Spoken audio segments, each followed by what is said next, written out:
ഇന്ന് പ്രസന്റ് ചെയ്യുന്ന സൽവാർസ് എല്ലാവർക്കും ദുപ്പട്ട ഹെവി ആയിട്ട് വേണമെന്നാണ് ആഗ്രഹം. അതുകൊണ്ട് ഈ പ്രാവശ്യം ദുപ്പട്ടയിൽ കുറച്ച് കോൺസെൻട്രേറ്റ് ചെയ്തിരിക്കുകയാണ്.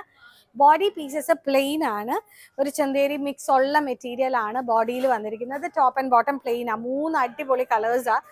ഇതിപ്പോൾ നമുക്ക് ചെങ്കല്ലെന്ന് പറയാൻ പറ്റില്ല, എൻ്റെ കയ്യിലുള്ള റൈറ്റ് സൈഡിലുള്ള ഒരു ഷെയ്ഡ്, പക്ഷേ ഒരു റെയർ ടോണിൽ വരുന്നതാണ്. പിന്നത്തെ വരുന്നത് ഒരു ഒണിയൻ പിങ്കിൻ്റെ ഡാർക്ക് ടോൺ, പിന്നത്തെ മസ്റ്റർഡ് യെല്ലോ. 3 കിടിലൻ കളേഴ്സാണ്. കോമൺ ദുപ്പട്ടയാണ് വരുന്നത്, അതായത് ബ്രാസോ എന്ന് പറയും. ഓർഗൻസയില് ബ്രാസോ ദുപ്പട്ട എന്ന് പറയും. ദുപ്പട്ടയിൽ ശരിക്കും നമുക്ക് ഷാഡോ വർക്ക് ഇഫക്റ്റ് ആണ് വരുന്നത്. കണ്ടോ, ബേസ് കളർ കോമൺ ആണ് ഓരോ ഷെയ്ഡ്സിനും. അത് ഹൈലൈറ്റ് ചെയ്തിരിക്കുന്നതാണ് അതിൻ്റെ പ്രത്യേകത ഫ്ലവേഴ്സിൽ. കാരണം ഇത് ജസ്റ്റ് ഒന്ന് സ്റ്റിക്ക് ചെയ്തായിരിക്കുന്നത്, കാണാൻ നല്ല ഭംഗിയുള്ള പീസാണ്. നമുക്കൊരു പാർട്ടി വെയർ ആയിട്ട് ഇടാം.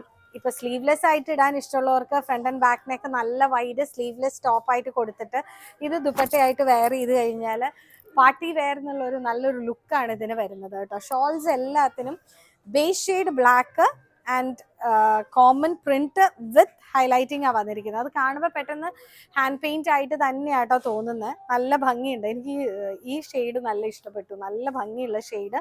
അതുപോലെ തന്നെ ദുപ്പട്ട വന്നിട്ട് നല്ല ഭംഗിയുണ്ട്. റേഞ്ച് വരുന്നത് 3895 ആണ്. അപ്പം നല്ലൊരു പാർട്ടി വെയർ ആയിട്ട് ക്യാരി ചെയ്യാൻ പറ്റിയ പീസാണ്. നല്ല ജ്വല്ലറിയും കൂടി ആയിടണമെങ്കിൽ സിമ്പിൾ ആയിട്ട് ഒരു ടോപ്പ് തയ്ച്ചിട്ട് ദുപ്പട്ട ഇട്ടാൽ അടിപൊളിയാണ്.